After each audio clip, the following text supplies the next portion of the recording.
بسم الله الرحمن الرحيم. Bismillahirrahmanirrahim. Assalamualaikum warahmatullahi wabarakatuh. Innal hamdalillah nahmaduhu wa nasta'inuhu wa nastaghfiruh wa na'udzubillahi min sururi anfusina wa min sayyiati a'malina. Man yahdihillahu fala mudhillalah wa man yudlil fala hadiyalah. Wa asyhadu an la ilaha illallah wahdahu la syarikalah wa asyhadu anna Muhammadan abduhu wa rasuluhu la nabiyya ba'dah. Allahumma salli wa sallim wa barik ala nabiyyina Muhammadin wa ala alihi wa ashabihi wa man tabi'ahum bi ihsanin ila yaumiddin. Fayaqulu rabbuna tabaraka wa ta'ala ya ayyuhalladzina amanu taqullaha haqqa tuqatih wa la tamutunna illa wa antum muslimun.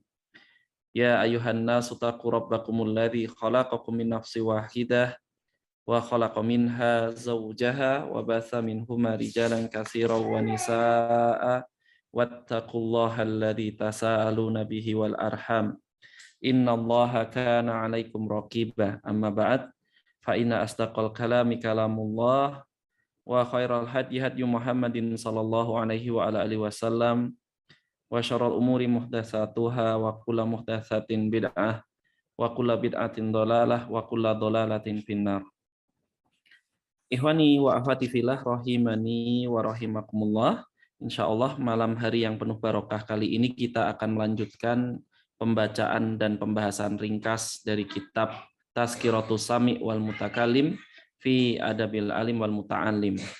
Yang pembahasan kita yang terakhir telah sampai di halaman 161 ya, dari kitab yang kita gunakan.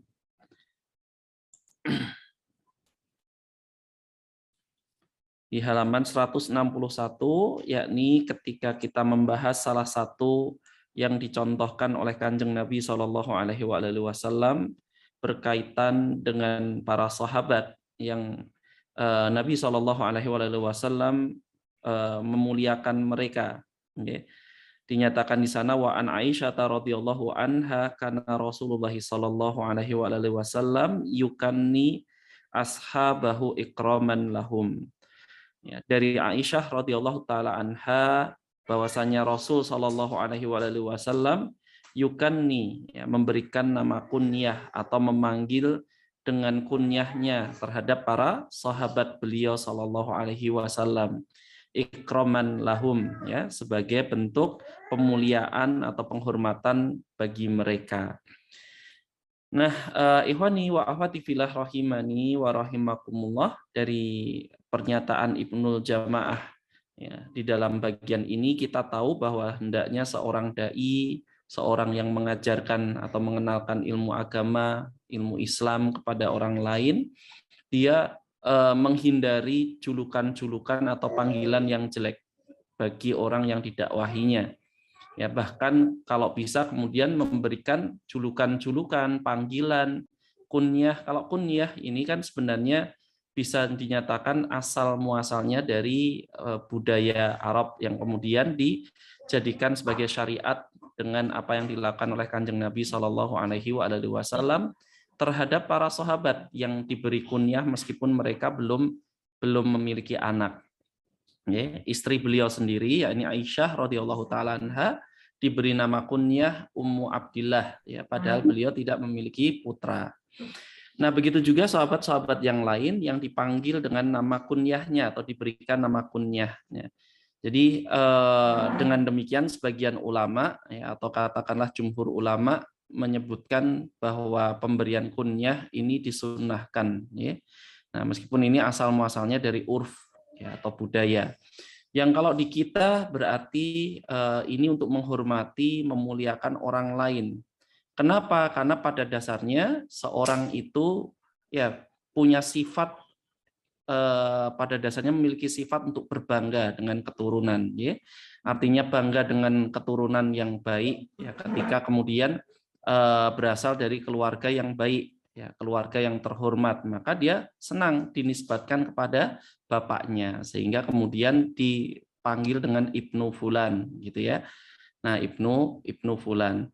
Nah, begitu juga atau bintu Fulan, ya, kalau itu wanita. Dan yang kedua bisa jadi orang itu berbangga dengan putra atau putri yang mereka miliki, terutama ketika memiliki putra dan putri yang berprestasi, ya, yang kemudian solih, solihah, gitu kan, ya, sehingga kemudian dipanggil untuk menghormati atau menghargai apa yang mereka miliki itu dengan panggilan kunyah abu, ya, atau ummu fulan atau fulanah, seperti itu. Jadi pelajaran yang bisa kita ambil, hendaknya kita memiliki panggilan-panggilan yang baik, ya. Jangan kemudian membiasakan orang-orang atau meniru kebiasaan orang-orang yang tidak memiliki adab dalam perkara ini. Semisal memanggil dengan panggilan buruk atau nama binatang, gitu ya. Kalau di kita, ya, di Jawa itu dulu ada, kalau di desa itu hampir selalu ada orang yang dipanggil entah bagong, entah celeng, gitu ya. Nama-nama yang kurang bagus gitu. Bahkan saya pernah KKN di sana, itu ada satu desa yang atau satu dusun gitu yang nama remajanya itu hampir semuanya itu punya paraban istilahnya, ya. Ono basur gitu ya. Basur itu apa namanya? Banyak apa namanya?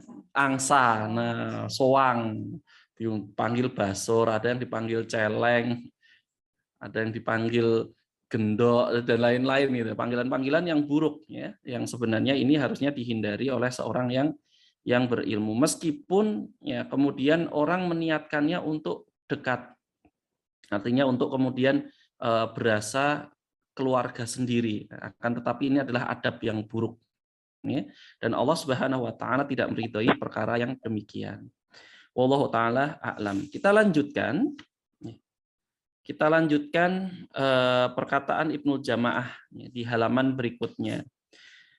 Beliau menyatakan wa kadzalika yang bagi an yatarohiba bitolabati, ya, idza laqiyahum wa kadzalika yang bagi, dan demikian pula hendaknya an yatarohiba, ya, yatarohiba hendaknya Masya Allah, hendaknya menyambut dengan senang hati atau gembira, ya, bitolabati terhadap murid-muridnya atau orang yang belajar padanya, idza laqiyahum apabila bertemu dengan mereka, apabila bertemu dengan mereka, wa inda iqbalihim alaihi. Nah, begitu juga ketika datang kepadanya, jadi ketika murid tersebut mendatanginya. Baik ketika kita atau orang yang berdakwah itu bertemu, ya, artinya yang menemui ketika dalam perjalanan atau dalam suatu momen bertemu dengan muridnya, atau kemudian mereka para murid itu yang mendatangi gurunya, maka hendaknya bagi seorang guru, ya, an yatarohiba, itu bersikap senang, menunjukkan wajah yang berseri, gitu ya.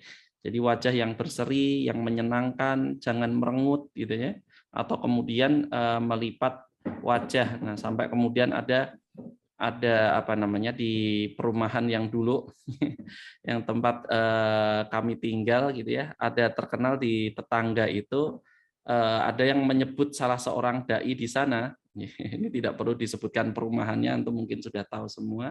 Ya, seorang dai di sana katanya wajahnya itu seperti kanebo kering. Masya Allah, ini kan orang awam menyebuti seorang dai, ya.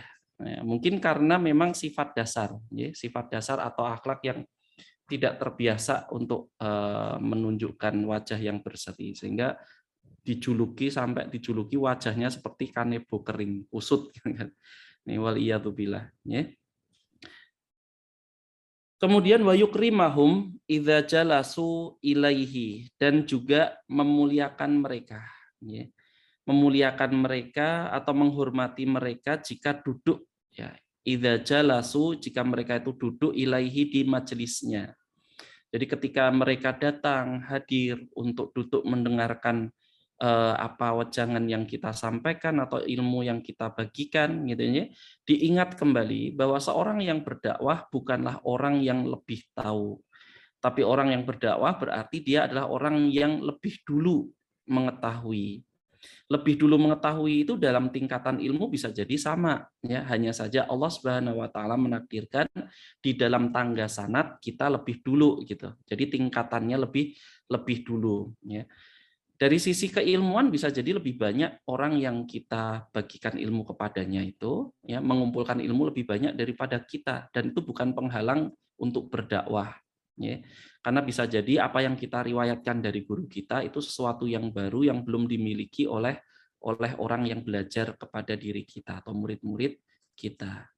Jadi meskipun seorang itu hanya memiliki 1-2 faedah dari gurunya, tapi jika itu memang bermanfaat dan mungkin orang lain belum mengetahui, maka hendaknya dia punya semangat untuk membagikan atau mengajarkan faedah itu kepada orang lain. Nah, jadi ketika ada orang yang sudah capek-capek berusaha gitu ya, datang ke majelis ilmu, maka hendaknya bagi seorang dai, seorang yang dia mengisi kajian atau berdakwah, ya, itu memuliakan atau menghormati orang-orang tersebut, ya, karena Allah Subhanahu wa taala menghadirkan mereka dengan kesungguhan, dengan keikhlasan. Jangan sampai kemudian nilai pahalanya bagi mereka tapi nilai dosa bagi orang yang mendakwahinya, hanya karena kemudian menganggapnya sebagai beban gitu ya. Jadi seperti udah seneng, wah ini hujan, terus izin maaf tidak bisa hadir karena tidak punya jas hujan, ya. Sementara di sana di majelisnya itu sudah berkumpul orang-orang yang siap untuk mengambil ilmu atau belajar, sudah tetap hatinya itu sudah lapang, kemudian sudah menyiapkan hati untuk menyiapkan pendengaran untuk memahami, tapi kemudian dipatahkan, ya, perasaannya itu dihancurkan hanya karena alasan yang tidak profesional. Nah, seorang yang berdakwah meskipun dia tidak digaji, tapi dia harus bersikap profesional dalam perkara itu. Ya, kenapa? Karena kaitannya dengan apa yang dijanjikan oleh Allah Subhanahu wa taala. Bagaimana orang yang kemudian sudah didatangi oleh orang lain dengan susah payah, begitu bertemu dengan mereka malah dihadapi dengan muka yang masam, maka ini tidak pantas. Kemudian wayuk nisahum bisu'alihi an ahwalihim wa ahwali man yata'allaqu bihim. Saya ulang, wayuk nisahum bisu'alihi an ahwalihim, ya. Dan hendaknya dia bersikap ramah, bukan basa-basi, ya. Yuk nisahum di sini ini karena kembali kepada yang bagian tadinya. Jadi hendaknya dia itu bersikap ramah dengan menanyakan bisu'alihi, menanyakan keadaan mereka, an ahwalihim, keadaan mereka, murid-muridnya, bagaimana keadaannya, sehat ya, atau apa yang mungkin bisa dibantu dan lain-lain, ya. Kembali saya ceritakan di dekat kami bekerja di sana di Jamilur Rahman As-Salafi, di sana itu ada seorang jamaah atau seorang warga, ya, yang biasa mengimami di masjid, yang setiap kali ketemu dengan siapapun, yang saya perhatikan ini, ya, Anda perhatikan setiap dia ketemu dengan siapapun ya, asalkan dia sama-sama ikhwan, itu dia selalu tersenyum, diajak salaman, kemudian bertanya, ya, menanyakan assalamualaikum warahmatullahi wabarakatuh, bagaimana, sehat, ya, keadaannya, seakan-akan beliau sudah mengenal kita puluhan tahun, ya, dengan senyum, kemudian menanyakan mungkin apa yang mungkin dicari atau apa yang diperlukan. Jadi seakan-akan beliau mengenal kita puluhan tahun, padahal itu pertama kali ketemu dan itu berulang terus, ya. Artinya setiap kali ketemu dengan beliau ini, beliau kalau diperhatikan dengan satu dengan yang lain tuh sibuk untuk menanyakan keadaan orang-orang yang di sekitarnya. Nah, ini adalah bentuk bentuk keramahan yang bukan basa-basi, tapi karena mungkin ya beliau memahami apa yang menjadi adab, ya.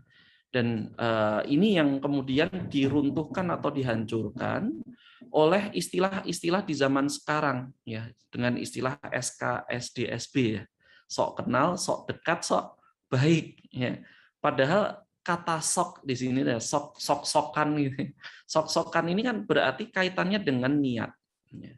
Maka kita tidak boleh menuduh orang lain dengan istilah sok gitu atau sok-sokan itu tadi kalau kita tidak tahu bahwasanya orang tersebut meniatkan ternyata bisa jadi untuk mencari ridho Allah Subhanahu wa taala dengan menanyakan keadaan orang-orang yang datang kepadanya atau yang dia temui.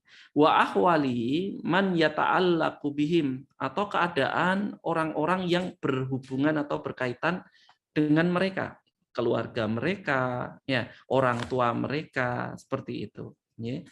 Nah, jadi sekali lagi ini bukan hanya basa-basi, tapi sesuatu yang memang secara adab, secara akhlak harus dibiasakan. Kalau basa-basi itu kan yang penting kita sudah mengucapkannya, mau dijawab seperti apapun, ya niatnya hanya seperti membebaskan kewajiban atau kemudian membatalkan kewajibannya. Padahal yang harusnya kita lakukan adalah keluar dari hati kita kalimat tersebut. Ya.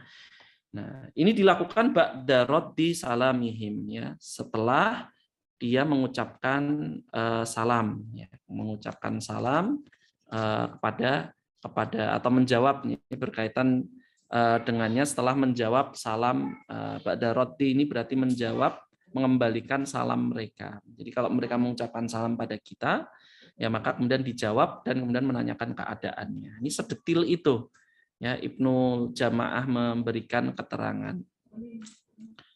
Kemudian beliau menyatakan wal yu'amilhum, ya, wal yu'amilhum bitolaqatil wajhi, wa yu'ammilhum, dan menyikapi, memperlakukan mereka, ya. Yu'ammilhum ini bisa memperlakukan gitu, atau menghadapi, menyikapi mereka bitolaqatil wajhi, dengan wajah yang berseri, ya. Di mana para ulama menyatakan bahwa akhlak yang baik, ya, husnul khuluq, salah satunya adalah tolaqatul wajhi, ya, wajah yang berseri, wajah yang enak kalau dipandang, ya. Wadhuhuri bishri, wadhuhuril bishri, dan menunjukkan sikap atau menampakkan sikap gembira, ya, kegembiraan, keceriaan. Jangan kemudian menyebarkan virus kebencian, ya, dengan cara menghadapi orang, menyikapi orang, ya, memperlakukan orang itu dengan wajah yang dilipat dan wajah yang sinis. Nah, ini adalah akhlak yang buruk. Meskipun kemudian untuk orang-orang yang sangat dekat dengan kita, seorang guru mungkin bisa menunjukkan wajah ketidaksukaan jika kemudian ada kesalahan yang dilakukan oleh orang yang didakwahinya atau muridnya, ya, sekadar untuk memberitahu bahwa hal tersebut adalah perkara yang harusnya dihindari atau perkara yang harusnya dijauhi. Begitu juga wa husnil mawaddati wa i'lamil mahabbati, ya. Dan juga menunjukkan husnil mawaddah, rasa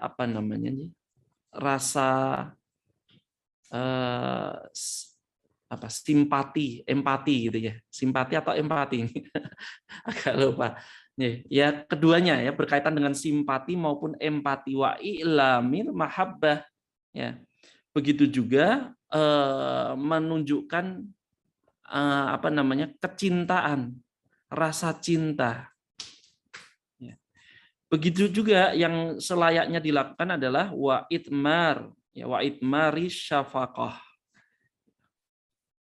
wa itmari syafaqati, wa itmari syafaqati, dan menunjukkan perhatian kepada mereka. Jadi menunjukkan bahwa kita itu bukan orang yang cuek, bahwa seorang dai itu benar-benar memiliki perhatian terhadap orang-orang yang didakwahinya, keadaan mereka. Apalagi ini adalah dai yang robbaniyin, ya, yang mereka memang memiliki sifat untuk mengolah, ya, sifat untuk mengolah, mengembangkan, menjaga gitu. Ini yang namanya robbaniyin. Jadi mereka melakukan tasfiyah maupun tarbiyah.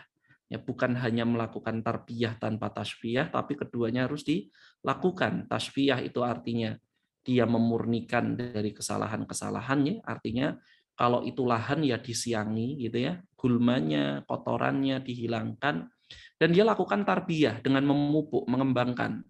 Jadi memberikan apa namanya, memberitahukan dorongan maupun larangan-larangan. Ya, ini tasfiyah wa tarbiyah. Jangan hanya kemudian memberikan dorongan beramal tanpa kemudian membersihkan dari kesyirikan maupun kebid'ahan. Ya, wallahu a'lam bishawab. Li'anna dzalika ya, li'anna dzalika dikarenakan yang demikian itu ya, asrahu li sadrihi. Yang demikian itu akan menyebabkan hati mereka ya, hati murid tersebut akan gembira, menyenangkan hatinya gitu. Begitu juga wa'at laku liwajhihi ya. Wa'at laku liwajhihi, dan akan menjadikan wajahnya gembira. Ya, menggembirakan, menceriakan wajahnya. Kan gitu. Ya, orang itu harus tahu ketika dia berkomunikasi, ya, harus ada sesuatu yang harus kita ingat, bahwa bahasa yang paling universal ya itu adalah wajah yang tersenyum. Ya, artinya senyuman itu adalah bahasa yang universal, artinya dimiliki atau diketahui, dipahami ya sebagai sesuatu yang nikmat, menyenangkan oleh semua manusia di muka bumi ini. Ya. Kalau panjenengan tidak percaya, mungkin bahkan bukan hanya manusia. Ya, ketika kita itu bersikap ramah dan senyum, kemudian binatang itu melihatnya, mereka pun akan tahu bahwasanya kita tidak membahayakan. Artinya ini bahasa yang sangat universal, bukan hanya sama manusia, bahkan makhluk yang lain pun bisa memahami itu.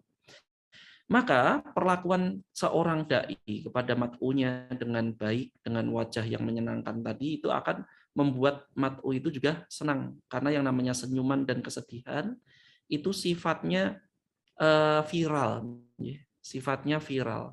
Artinya dia akan menular kepada orang lain. Panjenengan mungkin bisa rasakan, terkadang kita berada di suatu momen, di suatu keadaan di mana orang yang kita ajak bicara ini sedang sedih. Padahal kita sedang senang gitu ya, sedang bahagia. Maka ketika kita tahu bahwa kita harus berempati, melakukan simpati maupun empati tadi, maka akan bagaimana dengan kita, ya akan ikut sedih juga kan gitu ya.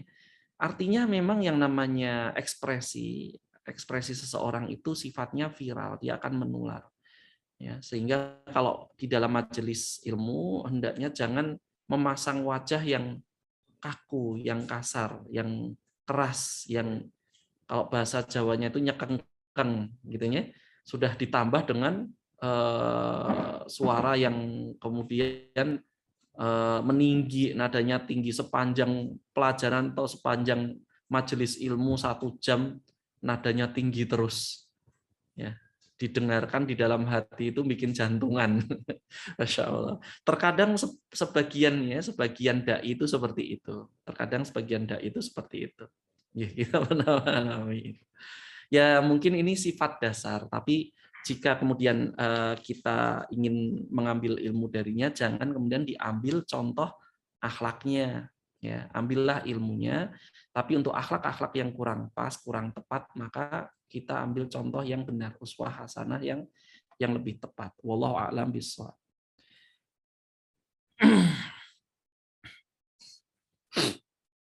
Kemudian wa absata li su'alihi. Dan juga kemudian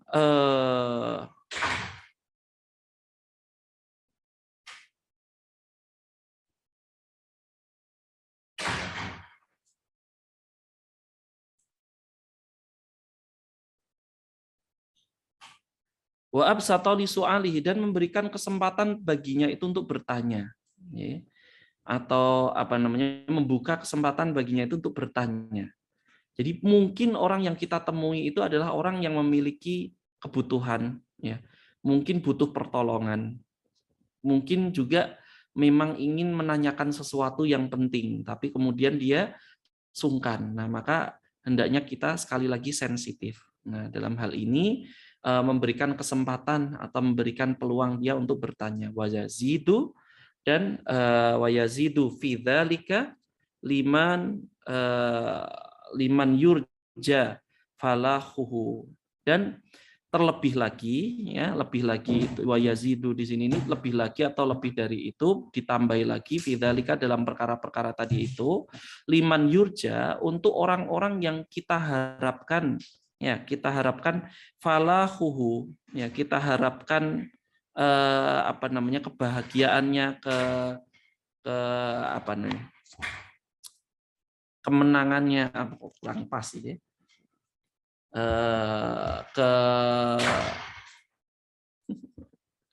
ya, rasa senangnya, ya, orang yang kita harapkan dia dapat di apa namanya, diberitahukan dengan berikutnya dengan ilmu-ilmu yang dia butuhkan, gitu, ya. Bayat harus sholahuhu, begitu juga yang kita harapkan nampak kesolihannya, ya. Bayat harus sholahuhu, ya, menampakkan, kita mengharapkan orang tersebut bisa menampakkan kesolihannya. Masya Allah ya Rabbi. Wabil jumlati, ya.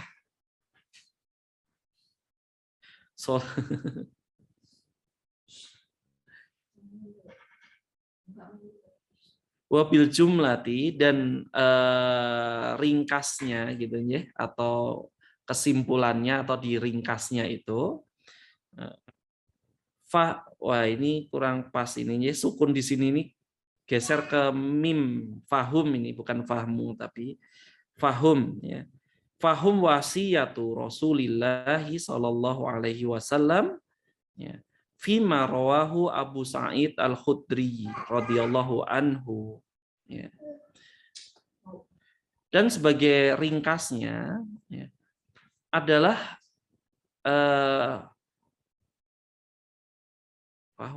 wasiat untuk mereka itu hendaknya melihat, ya, orang-orang yang berilmu itu melihat wasiatnya Kanjeng Nabi Shallallahu Alaihi Wasallam, ya. Sebagaimana yang diriwayatkan oleh Abu Sa'id Al-Khudri, semoga Allah meridhoinya, ya. Anhu Shallallahu Alaihi Wasallam berkata, qala Rasul Shallallahu Alaihi Wasallam bersabda kepada beliau, Abu Sa'id Al-Khudri, ya. Si bayi ini mungkin kaget aja. Beliau bersabda, innan nasa lakum tabaun. Innan nasa lakum tabaun. Sungguhnya di antara manusia itu ada orang yang mengikuti, lakum tabaun. Bagi kalian itu orang yang mengikuti kalian. Jadi di antara manusia itu ada orang-orang yang mengikuti kalian. Wa inna rojulan, ya. Dan sungguhnya ada beberapa rojulan di sini, ini bisa di rijalan, maaf ya. Wa inna rijalan,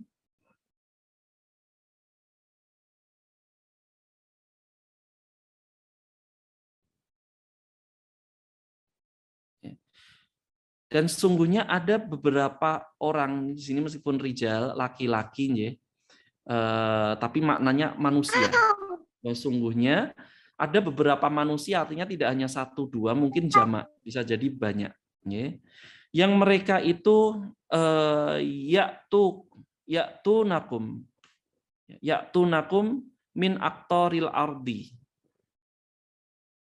Yang mereka itu apa namanya? Ya'tunakum, mendatangi kalian dari negeri yang jauh, dari belahan bumi yang lain, gitu. Ya, min aktoril ardi, yang mereka itu meniti perjalanan jauh, ya, menuju kepada kalian. Nah, ini disampaikan pada Abu Sa'id Al-Khudri dan para sahabat. Meskipun hadis ini nanti hadis yang sebenarnya diperselisihkan, yang lebih tepat adalah dhaif. Tapi kita baca lebih dahulu, ya, aktoril ardi, yang mereka itu, Masya Allah, kaget ya.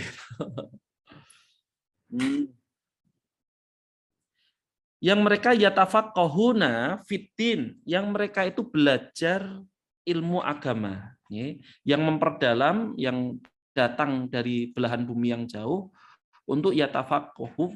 Yatafaqqahun itu maksudnya yatafaqqahu itu memperdalam, ya mendalami atau mempelajari fiddin dalam ilmu agama. Faida, ya, maka apabila mereka itu faidah atau hukum mereka mendatangi kalian, ya fastausu, maka berilah wasiat, sampaikanlah wasiat kepada bihim, kepada mereka khairon, dengan kebaikan. Nah, seakan-akan Kanjeng Nabi Shallallahu Alaihi Wasallam berpesan ya kepada para sahabat bahwa nanti ya akan datang kepada mereka para sahabat itu manusia-manusia dari segala belahan bumi. Ya, meskipun hadis ini dhaif, akan tetapi maknanya tidak salah. Ya, artinya setelah peninggalan Kanjeng Nabi Shallallahu Alaihi Wasallam di zaman para tabiin, ya mereka itu berdatangan ke kota Madinah, ya berdatangan pada negeri-negeri atau ke negeri-negeri di mana para sahabat mendiami negeri tersebut untuk mengambil ilmu, mendalami ilmu. Maka Nabi Shallallahu Alaihi Wasallam bersabda kepada para sahabat agar berwasiat ya kepada mereka dengan kebaikan. Nah, dan ini dengan semua cara yang kemudian dilakukan bagaimana tadi Ibnu Jamaah mengarahkan.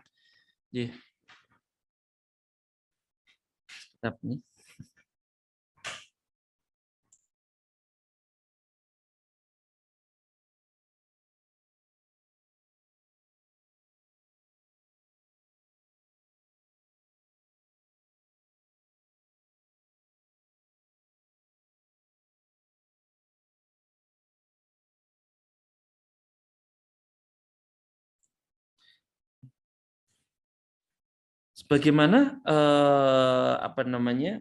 dalam hadis yang lain, ya mungkin hadis kita ganti bisa dengan hadis yang lebih sahih.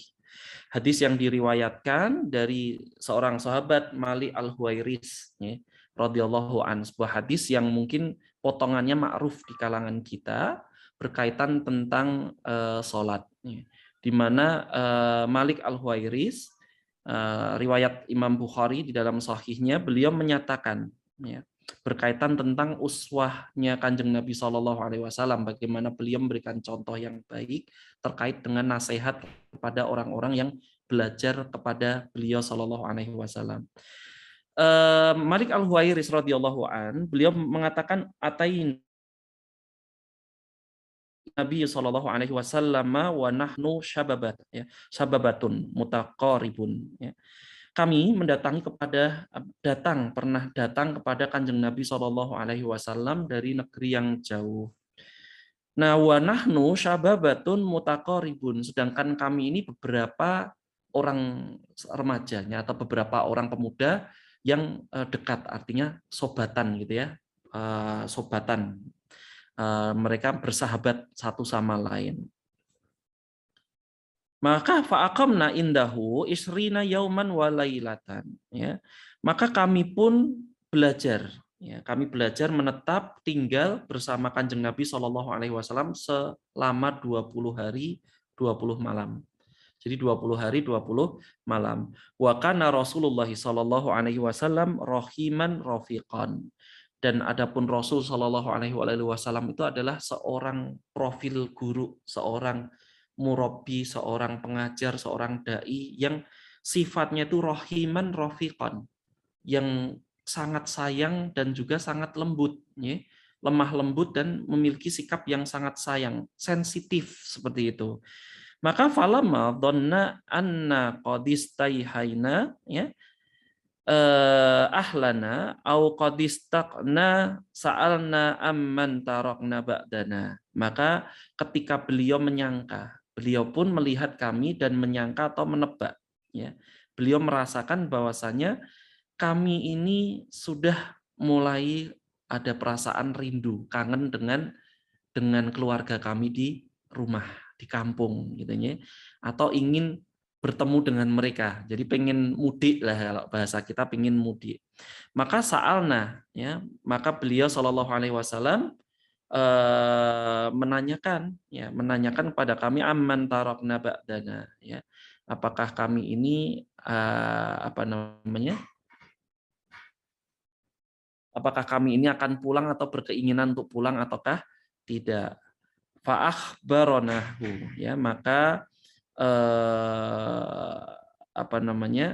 kami pun sudah mulai merasakan rasa kangen kepada keluarga kami, ya, kami ingin bertanya, minta izin kepada Kanjeng Nabi Shallallahu Alaihi Wasallam, bolehkah kami pulang sejenak, ya. Fa'akhbaronahu, maka kami pun mengabarkan, memberitahukan hal tersebut, perasaan tersebut kepada beliau Shallallahu Alaihi Wasallam. Qal, maka beliau pun bersabda, irji'u, ya, pulanglah kalian, Masya Allah.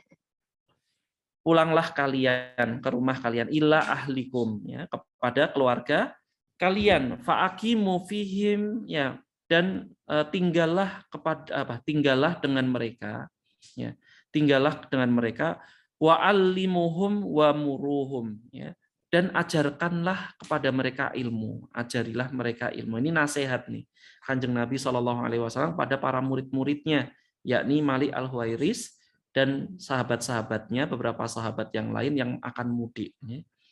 Maka beliau menyampaikan bahwa tinggallah bersama mereka, ajarkanlah ilmu kepada mereka. Wa dzakara asya'a akhfaduha aula akhfaduha, ya. Ajarkanlah atau sebutkanlah, ya, sampaikanlah kepada mereka apa yang kalian hafalkan, ya, apa yang kalian hafalkan dari pelajaran-pelajaran yang beliau Shallallahu Alaihi Wasallam ajarkan. Wasallu kama ra'aitumuni usolli, dan sholatlah kalian di sana bersama, ya, bersama dengan kaum kalian itu sebagaimana kalian melihat aku sholat. Nah, ini potongan yang kita sering ambilnya dalam pembahasan fikih sholat. Faidah hadarati sholatu fal yu'adzin lakum ahadukum. Apabila waktu sholat itu telah datang, maka hendaknya salah seorang di antara kalian itu berazan, ya. Fal ya'ummakum akbarukum. Kemudian hendaknya yang paling tua di antara kalian itu menjadi imam sholat tersebut. Ini hadis yang sahih diriwayatkan Imam Bukhari. Dan ini adalah dalil yang sahih yang menunjukkan bahwa seorang dai hendaknya dia mengajarkan nasihat atau memberikan nasihat, memberikan wejangan, ya, wasiat kepada mat'unya, orang yang didakwahinya ketika akan berpisah, bersikap lembut kepada mereka, sebagaimana kemudian Malik Al-Huwairis dan para sahabatnya menyatakan karena Rasulullah Shallallahu Alaihi Wasallam, ya, karena Rasulullah Shallallahu Alaihi Wasallam itu adalah orang yang rohiman rofiqon, orang yang penyayang dan juga lembut, ya, lemah lembut. Wallahu a'lam bishawab. Jadi ini contoh bagi kita.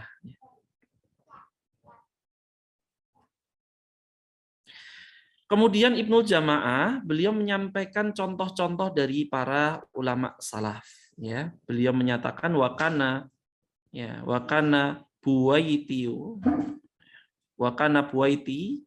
ya, ini Imam Al-Buwaiti ini seorang ulama, ya, di zaman itu, yadnil qurra, ya, yadnil qurra. Dulu Imam Al-Buwaiti ini, insyaallah ya,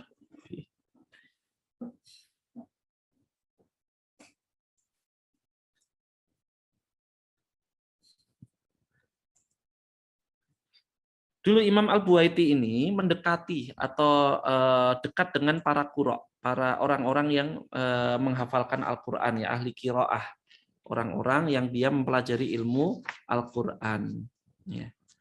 Dan kemudian beliau wa yuqarribuhum, dan dekat, ya, berbaur, dekat berinteraksi dengan mereka, ya.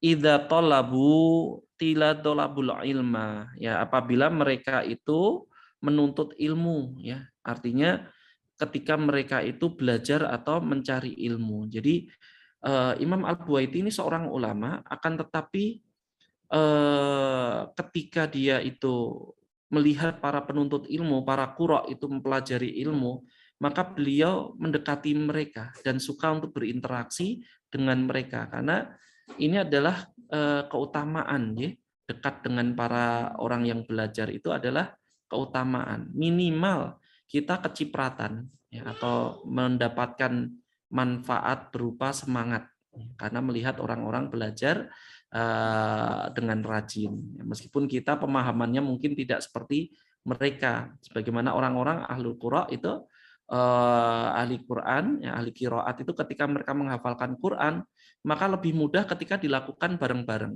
Artinya kita berada dalam satu keluarga, satu komunitas yang semuanya menghafalkan Quran. Maka itu akan lebih mudah daripada orang yang sendirian. Ya, orang yang sendirian, orang yang gharib, yang kemudian menghafalkan sendiri sementara masyarakat sekitarnya tidak hafal. Dan ini adalah pelajaran bagi para orang tua. Bersikaplah adil, bersikaplah adil. Kita menginginkan anak kita itu belajar sekolah di sekolah tahfiz, tapi kita sendiri tidak pernah menambah hafalan kita. Itu kan nggak adil namanya. Ya, kita mengharapkan atau kita membebani, kita mendorong, bahkan menuntut anak kita menghafalkan sekian juz. Meanwhile, sementara kita itu ya tidak bertambah, setengah juz aja tidak bertambah. Ya, jadi hanya hafal juz 29,5 ke belakang gitu. Jadi surat-surat yang pendek dari juz amma. Nah, ini tidak adil. Maka bersikaplah adil, minimal sama dalam usaha meskipun hasilnya berbeda. Kenapa? Karena anak-anak kita itu memiliki tenaga yang lebih, waktu yang lebih mungkin, sehingga ketika usahanya sama, mereka menghasilkan hafalan lebih banyak daripada orang tuanya ya di masa tua. Tapi bukan berarti kemudian meninggalkan ya hafalan itu sama sekali.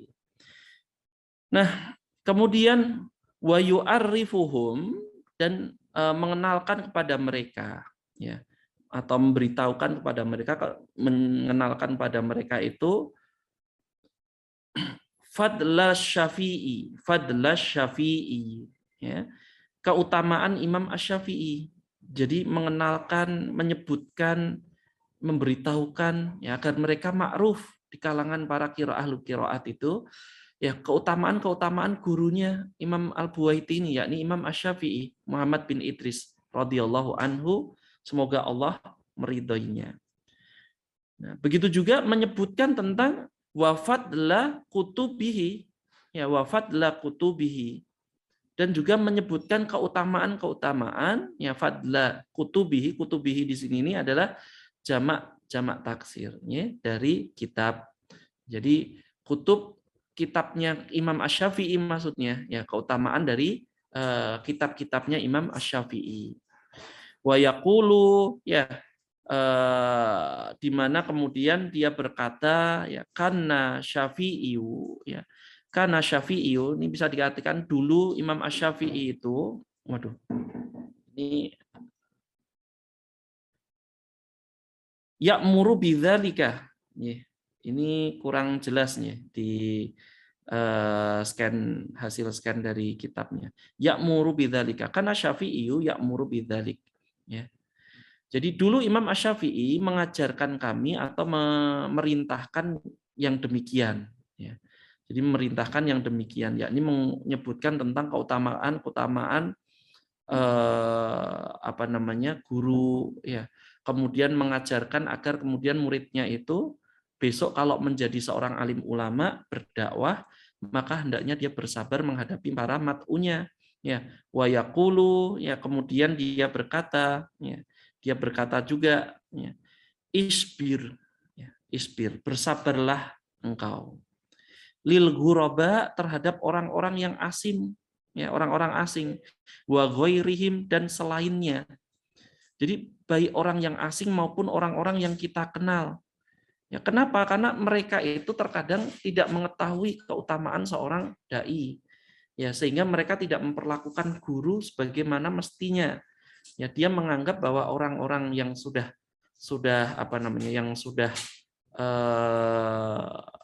yang baru saja dia temui itu adalah orang-orang yang mungkin tingkatannya sama dengan mereka, padahal tidak. Ya.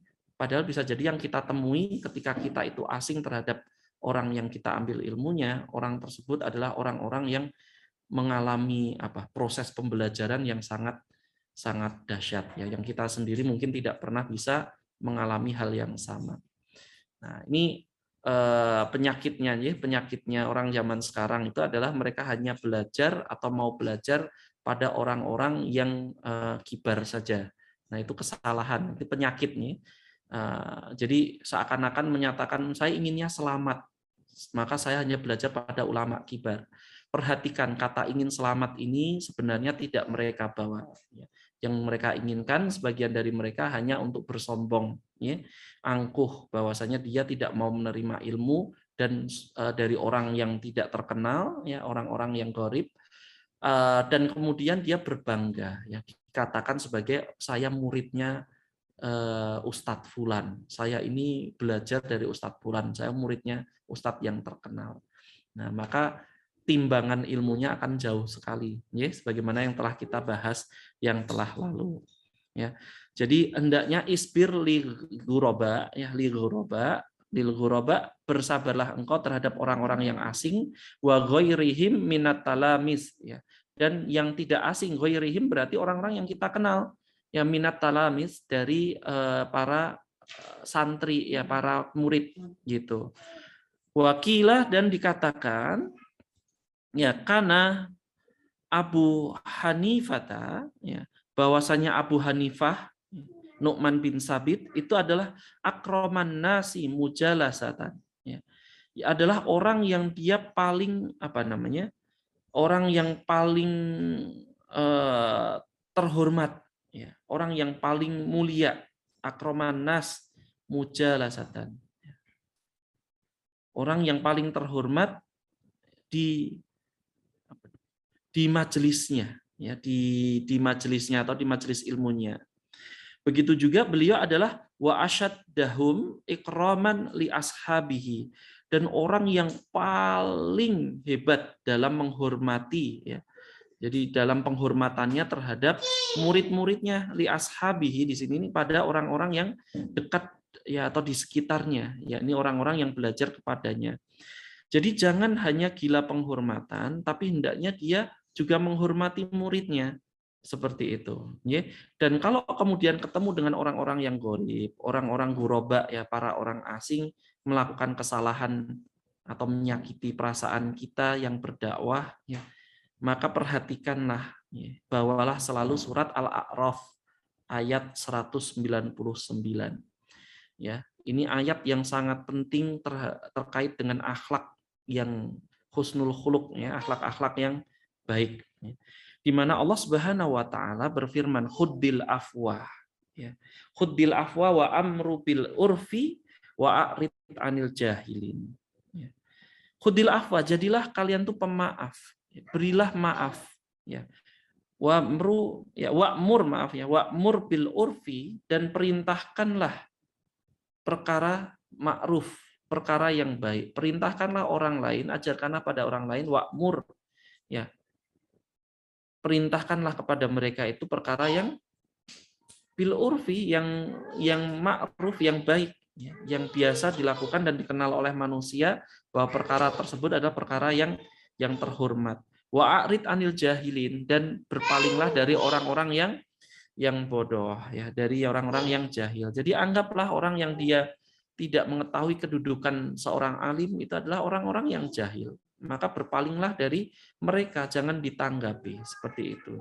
Wallahu a'lam bishawab. Dan sebagai review ringkas pada hari ini, bahwasanya harus kita ketahui seberapa besar pun harta yang dimiliki oleh seseorang sebagai modal dakwah, karena berdakwah itu juga terkadang butuh modal, tapi modal yang paling utama, yang paling mahal, yang paling langka, yang paling susah untuk dimiliki adalah husnul khuluq, akhlak yang baik. Nah, ini sebagaimana diriwayatkan oleh Imam Al-Hakim di dalam Mustadraknya dengan sanad yang sahih dari Abu Hurairah, bahwa Nabi SAW bersabda, innakum la tasa'una nas bi amwalikum. Sungguhnya kalian tuh tidak akan bisa menarik hati manusia dengan harta kalian, bi amwalikum. Sebanyak apapun harta kalian yang kalian miliki itu, kalian tidak akan bisa menguasai hati manusia atau membuat mereka cinta terhadap kalian, seakan-akan gitu.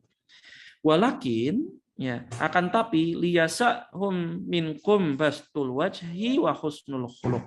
Akan tetapi kalian bisa menarik hati mereka itu dengan dua hal. Bastul wajhi, wajah yang berseri-seri, wa husnul khuluq, dan akhlak yang baik. Ya. Padahal bastul wajhi itu termasuk akhlak yang baik, tapi seakan-akan dia diutamakan. Kenapa? Karena orang yang pertama dilihat adalah wajahnya. Sebelum dia bersuara, sebelum dia itu kedengeran suaranya, apa yang dikatakan, tutur katanya, kosakatanya, ya, cara berbahasanya, orang pertama melihat dari wajahnya, kan gitu. Maka dengan wajah yang berseri-seri, maka membuat orang atau hati orang yang mendengarkannya itu tertarik. Terlebih lagi ketika kemudian dia memiliki tutur kata yang lembut, gitu ya. Nah, sebagaimana yang telah lalu kita sebutkan, maka narifu fi syai'in ila zanah, wa maka nal'umfu fi syai'in ila sanah.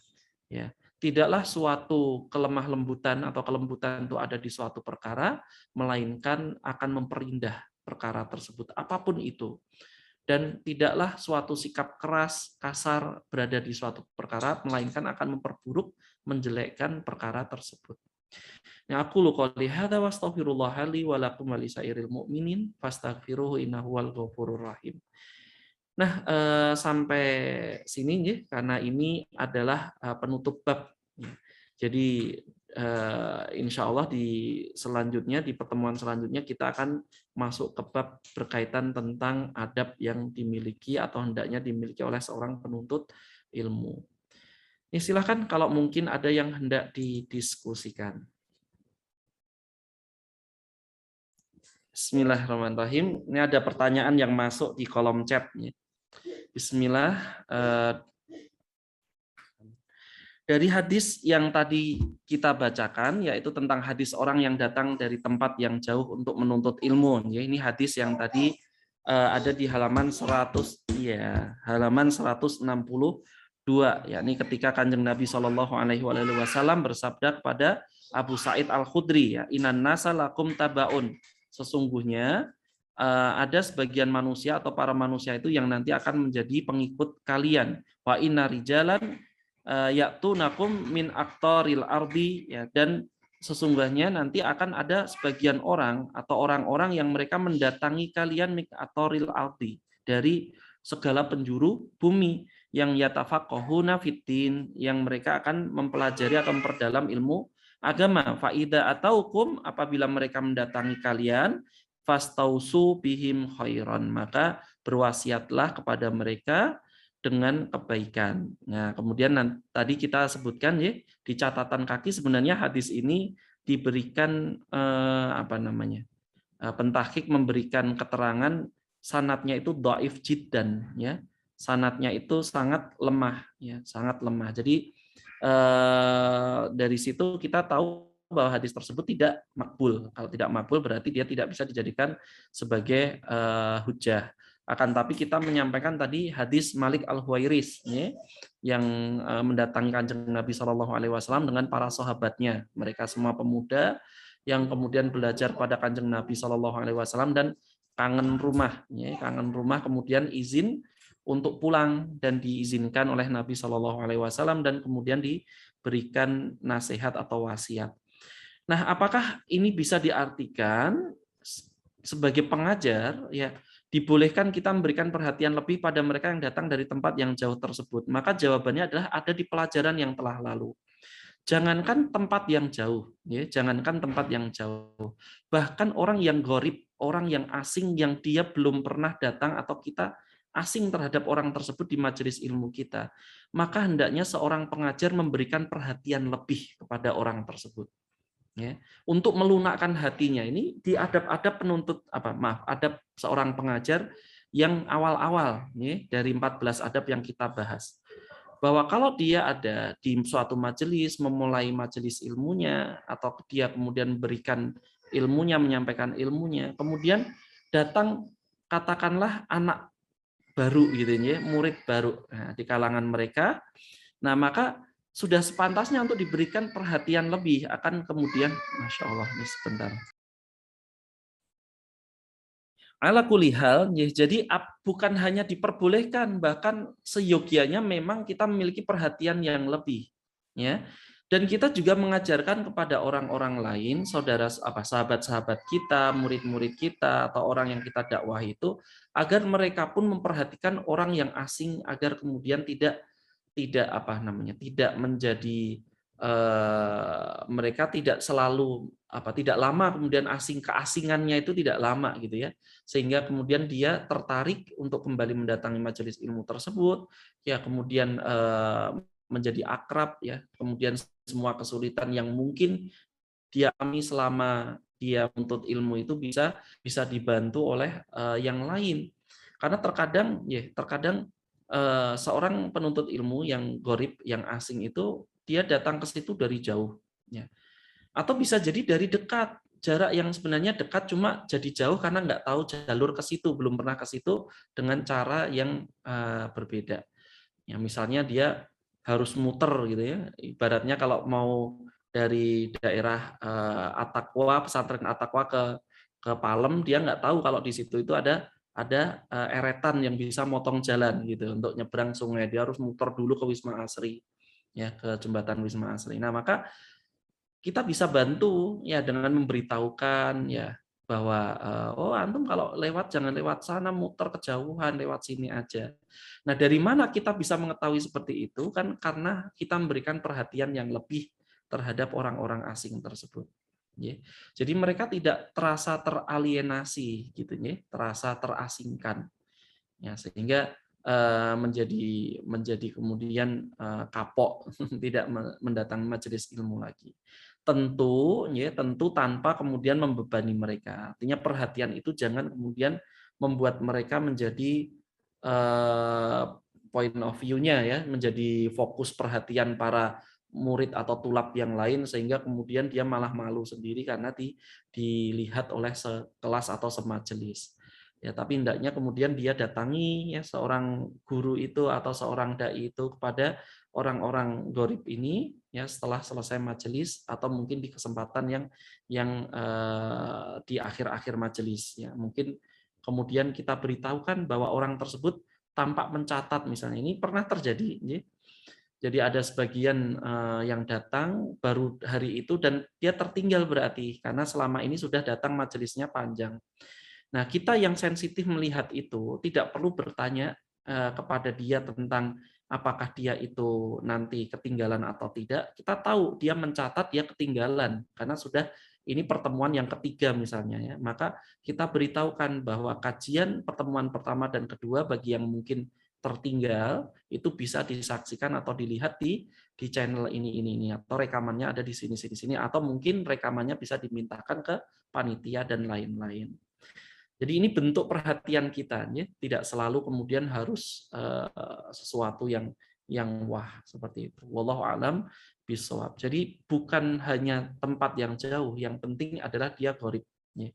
Dia gharib, dan mungkin kalau dia sudah sering ke situ dari tempat yang jauh, bisa jadi kesulitannya bertambah kali lipat. Maka sesekali kita tanyakan, ya, kita tanyakan keperluannya, apa yang dia butuhkan mungkin untuk memperingan hal tersebut. Karena dulu ada dai yang ada di sini nih, sebagian dai itu sampai membiayai bensin untuk sebagian orang yang belajar, pada bayangkannya dia sudah tidak dibayar, istilahnya tidak diberi uang bensin, malah bensini yang datang supaya datang belajar ilmu padanya. Dan masya Allah ya, sebagian dari mereka yang belajar pada beliau sekarang menjadi para dai.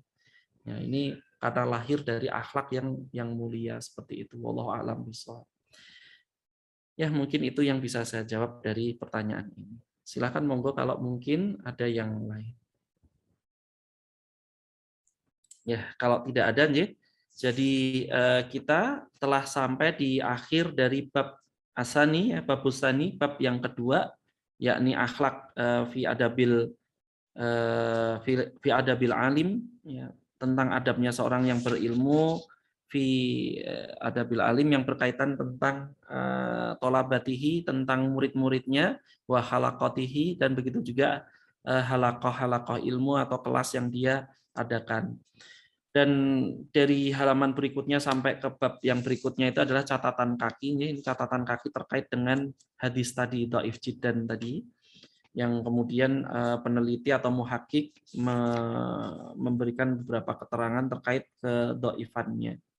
Akan tetapi meskipun dhaif, tapi sebagai hadis pengganti tadi saya bawakan dari Wa'il bin Hujr, dari Malik al-Huwairis radhiyallahu an, yang sahih diriwayatkan oleh Imam Bukhari, yang potongannya kita tahu, tapi konteksnya selama ini jarang kita tahu. Potongannya shollu kama ra'aitumuni usolli, sholatlah kalian sebagaimana kalian melihat aku sholat. Nah, ini konteksnya mungkin kita selama ini nggak sadar bahwa itu sebenarnya adalah sebuah pesan yang disampaikan oleh Kanjeng Nabi Shallallahu Alaihi Wasallam pada sekelompok pemuda yang kangen rumahnya. Mereka belajar selama 3 pekan, kan, 20-an hari 20-an malam pada Kanjeng Nabi, dan kangen rumah, izin, kemudian sebelum pulang diberikan wasiat. Nanti kalian sholatnya kalian itu seperti kalian melihat aku sholat, tata caranya seperti itu, laksanakan seperti itu. Seperti ini, wallahu a'lam bishawab. Nah, mungkin itu yang bisa kita bahas pada kesempatan malam hari ini. Semoga bermanfaat, semoga kita dikaruniai kesabaran dalam menuntut ilmu, istiqomah, kemudian kemudahan untuk memahami apa yang kita pelajari dan mengamalkan apa yang sudah kita bahas. Subhanakallahumma wa bihamdika asyhadu an la ilaha illa anta astaghfiruka wa atubu ilaik. Wassalamualaikum warahmatullahi wabarakatuh.